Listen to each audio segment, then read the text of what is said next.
ہمارے قائد جناب بلاول بھٹو زرداری صاحب کا یہ سوچ تھی، ان کا وہ آئیڈیا تھا، اس کے تحت وہ بنا۔ اس کے بعد ہمارے کچھ اصولی موقف تھے جو ہم نے پی ڈی ایم کے سامنے رکھے تھے، اور وہ اس لیے کہ ہم مختلف جماعتیں ہیں اپوزیشن میں، ہم سب کے جو ہے منشور علیحدہ علیحدہ ہے، ہمارا طریقہ نظام سسٹم علیحدہ ہے، تو ہم چاہ رہے تھے کہ ہم اس حکومت کے خلاف، جیسے کہ ہمارے جمہوری حق ہے کہ ہم تمام جمہوری ہتھیار جو ہے وہ استعمال کریں، ہم غیر جمہوری بات کرنے کے حق میں نہیں ہوتے کبھی بھی، ہم جمہوریت کے ساتھ رہتے ہیں، ہم جمہوری انداز میں آگے بڑھتے ہیں، ہماری جدوجہد جو ہے وہ جمہوری ہوتی ہے، اور اللہ کا شکر ہے کہ ہماری تاریخ گواہ ہے کہ ہم خود تو مشکلات میں پڑے لیکن ہم نے وہ راستہ کبھی نہیں چھوڑا۔ رائے صاحب یہ بتائیے گا کہ حکومت اب ایک پاکستان میڈیا ڈیولپمنٹ اتھارٹی کے ذریعے الیکٹرانک پرنٹ میڈیا اور پھر سوشل میڈیا کا گلا گھونٹنے جو ہے وہ جا رہی ہے، کوشش کر رہی ہے، اس حوالے سے پی ایف یہ جتنی آر یو جے جتنی تنظیمیں ہیں وہ اس کے خلاف ایک تحریک چلانے جا رہی ہیں، تو پیپلز پارٹی اس حوالے سے کیا موقف رکھے گی؟ پارلیمان میں آپ آواز اٹھائیں گے؟ اور یہ حکومت جہاں آپ پر بھی تنقید ہوتی تھی، دیگر حکومتوں بھی، لیکن یہ حکومت اپنے پہ تنقید بھی برداشت نہیں کر سکتی اور صحافی کو چاہتی ہے کہ وہ اس کو جو وہ کہے وہ بولے، کیا کہیں گے آپ؟ دیکھیے جناب، بالکل پاکستان پیپلز پارٹی کی تاریخ گواہ ہے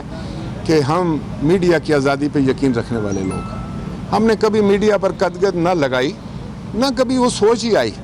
میڈیا ہمیں جس انداز سے بھی آپ کو پتہ ہے وہ تنقید کرتا تھا، وہ ٹھیک کرے غلط کرے، ہم نے کبھی اس پر اعتراض نہیں کیا، بلکہ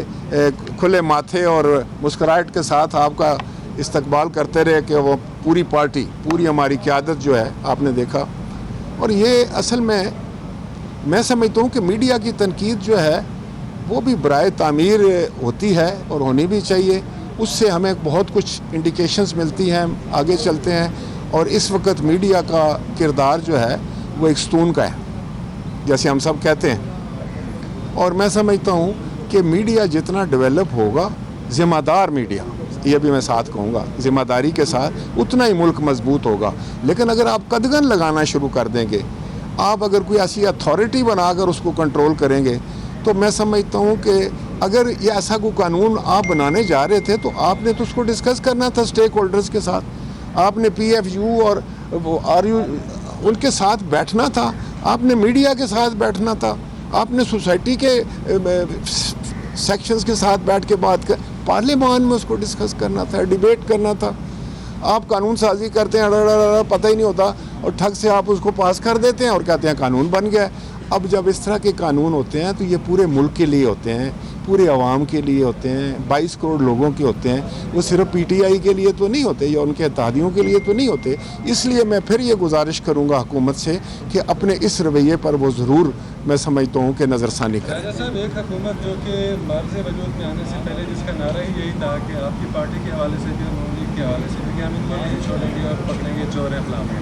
تو اب آپ کی یہ دعوت کے مل بیٹھے ہیں آ کے سارے معاملات کو ہم مل کر حل کریں، تو آپ کیا سمجھتے ہیں حکومت اس کو سنجیدہ؟ میں کہتا ہوں کہ وہ نعرہ رکھیں، وہ کوئی حرج نہیں،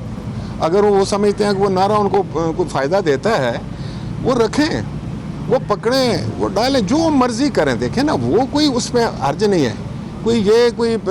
جنگل کا قانون تو نہیں ہے نا۔ اگر آپ باتیں کرنی تو آسان ہوتی ہیں، نعرے لگانے بھی آسان ہوتے ہیں، بدنام کرنا آسان ہوتا ہے، لیکن اس کو ثابت کرنا پڑتا ہے۔ اگر آپ ثابت کرتے ہیں، کورٹس میں جاتے ہیں، تو ہم تو کہتے ہیں، ہم تو احتساب کے سب سے بڑے حامی ہیں بھائی، ہمیں اس پر نہیں ہے۔ ہم کہتے ہیں کہ یہ جو قومی ایشوز ہیں، دیکھیں نا، اگر آپ ان باتوں پر لڑائی جاری رکھیں، اس کو یا سائڈ پہ رکھیں نا، ابھی آپ نے جب آگے دیکھ رہے ہیں تو آپ کو کیا نظر آ رہا ہے، اگلے مہینے، 2 مہینے، 3 مہینے کے اندر آپ کو کون سے کرائسس نظر آ رہے ہیں، کون سے چیلنجز نظر آ رہے ہیں۔ اگر آپ کو وہ نظر نہیں آ رہے تو پھر تو بدقسمتی ہے نا جی۔ اب تو آپ کو بھی نظر آ رہے ہیں، مجھے بھی نظر آ رہے ہیں، ہر ایک کو نظر آ رہے ہیں، ان کی تیاری بھی تو کرنی ہے، یہ چلتا رہے۔ یہ چھوٹی پالیٹکس میں نے آپ کو بتایا نا، یہ ایک روایتی پالیٹکس ہے، یہ چلے گی۔ آج یہ کسی کو چور کہہ رہے ہیں، کل کوئی ان کو چور کہے گا، یا آج بھی ان کو لوگ چور کہیں گے، یہ چلائیں۔ میرے خیال میں تو اس کا بھی کوئی فائدہ نہیں ہے، لیکن اگر یہ ضروری ہے پالیٹکس کے لیے اور اس کے بغیر سیاست نہیں ہو سکتی تو جاری رکھیں، لیکن قومی ایشوز کے اوپر ایک ہو جائیں اور ان کے لیے جو ہے نا کمر بستہ اب سے ہو جائیں، اور اس کی سب سے بڑی ذمہ داری حکومت وقت پر ہے کہ وہ اپنے رویوں میں فوری طور پر تبدیلی لائے۔ بہت شکریہ۔ ایک کوشچن ہے میرا آخر میں، ایسا ایک تو یہ آپ نے افغانستان کی بات کی کہ قومی ضرورت ہے کہ اتفاق رائے کی سارا، لیکن موجودہ حکومت کی جو خارجہ پالیسی ہے اس میں تو قومی اتفاق رائے کہیں نظر نہیں آتا، پہلی بات. اور دوسری بات یہ کہ اشیاء ضرورت کی جو اشیاء ہے، جس طرح سے مہنگائی بڑھتی جا رہی ہے، آخر کہیں تو بریک لگنا چاہیے. کیا سمجھتے ہیں کہ حکومت کیا کرے؟ عوام تو بہت پریشان ہے، خودکشیوں پر اترے ہوئے ہیں. دیکھیں آپ کا بہت خوبصورت سوال ہے. میں آپ کو بتاؤں کہ پہلی بات تو ہے کہ اس وقت جو بھی معاملات آپ کو نظر آ رہے ہیں نا، جو صحیح نظر نہیں آ رہا، اور اس کی وجہ یہی ہے کہ ہم نے اتفاق رائے پیدا کرنے کی کوشش نہیں کی. ہم ہر چیز کو الجھاتے ہیں. سلجھانا ہے بھائی، ہم نے ٹھنڈے دل سے سوچنا ہے جہاں میری غلطی ہے مجھے تسلیم کرنا ہے، جب کسی کی غلطی ہے اس کو تسلیم کرنی ہے. چلو کوئی بھی غلطی تسلیم نہیں کرنا، کوئی صحیح کام تو کر لیں. تو آپ بالکل ٹھیک کر رہے ہیں، مہنگائی بے روزگاری نے تباہی مچائی ہوئی ہے.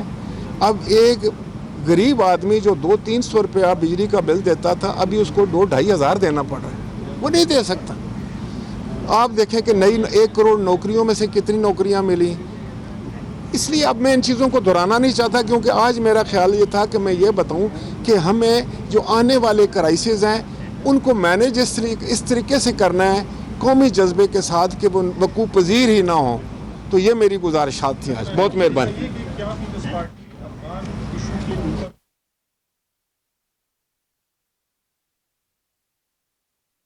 کہ میں تو